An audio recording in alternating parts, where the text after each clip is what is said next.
Thank you, Madam Speaker, for giving me this opportunity to give my maiden speech. My name is Wamuratha, the woman rep, Kiambu County.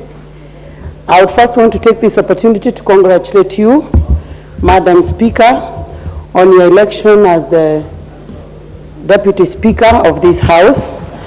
I also want to congratulate the Speaker on his election as the Speaker also of this House.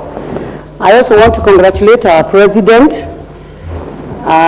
for giving us leadership during the campaigns and allowing us to get the opportunity to be elected by all these people. I personally want to thank the people of Kiambu for believing in me and giving me thousands of their votes to come and represent them in this August House.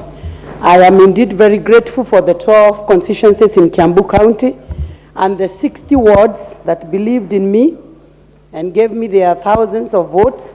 And I want to assure them that I'm going to represent them in this House, and that God giving me His grace, I'll be able to serve all of them as is the wish that I had when I requested them to give me their votes, so that I may be the third woman rep in Kiambu County. I also want to believe there's an issue that I've been thinking about in this House, where we have come from elections and we are like having so many people with so many issues, people who still don't believe that they lost elections. And I want our people to know and to understand that the situation the country is in after the post-election season that we are going through, our people need to understand that people are suffering out there, and people are tired of politics. People are tired of nonsensical dramas. And all the people want is people to now continue, the leaders to now work for them. It doesn't matter what party you are in. We need to understand that we now have to come together for the sake of our country. And I get irritated when I see some people who believe that being in the opposition is fighting everything that the government is doing. And my prayer is that we may work together, and especially as I bring in the issues of Kiambu, of the sale of illicit pombe in Kiambu that has destroyed our young people. I would want us to be looking into such issues as a house and trying to see how we can help the counties that are going through such problems. I'd also want us to come to a point where we also talk about the issues of mental wellness. We realize our people are killing one another every day. We realize that families are dying every day. Husbands killing wives and killing children and destroying their families.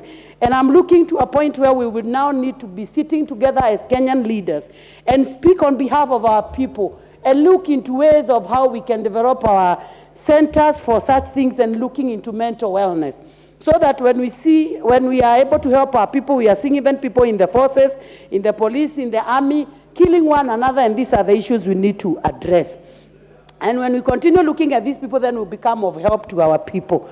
I would also want to thank the people of Azimio so much. I realized yesterday that Baba decided to go to the people's, he became the people's leader and went to their parliament. And I thought this is the way to go, Madam Speaker. I thought of saying this is now where these people belong. Let him be there. Let him understand what people want out there. Let him tell us what we need to do to our people.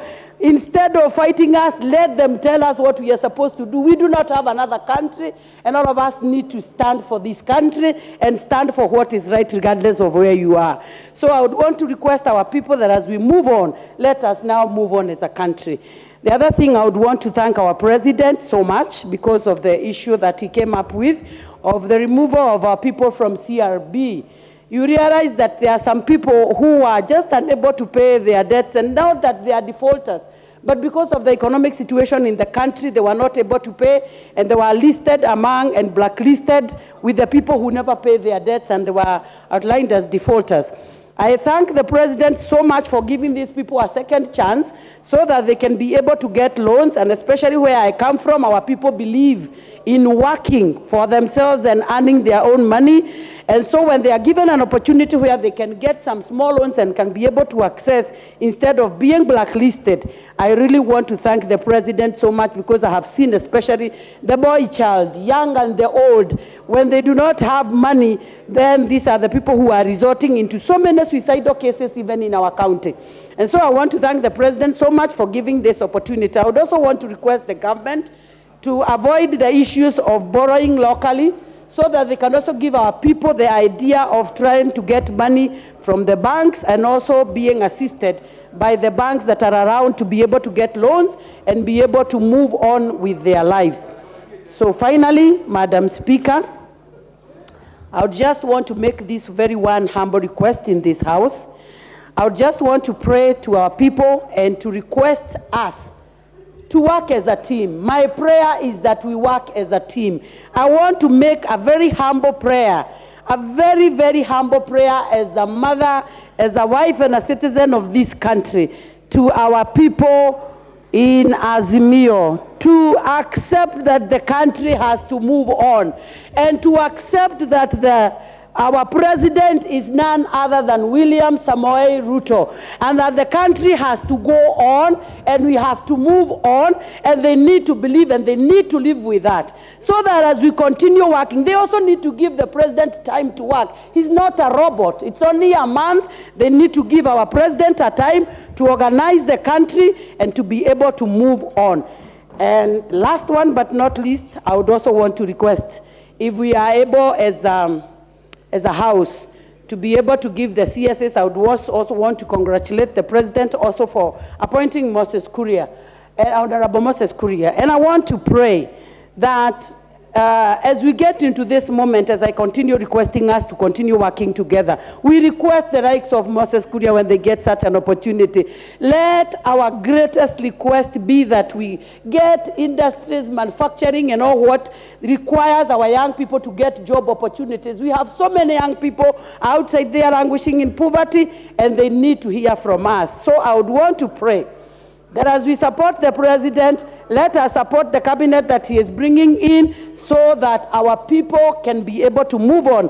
And above all, let us have a cry for our young people who are jobless, so that they can get an opportunity to be able to get a living. Thank you so much, Madam Speaker.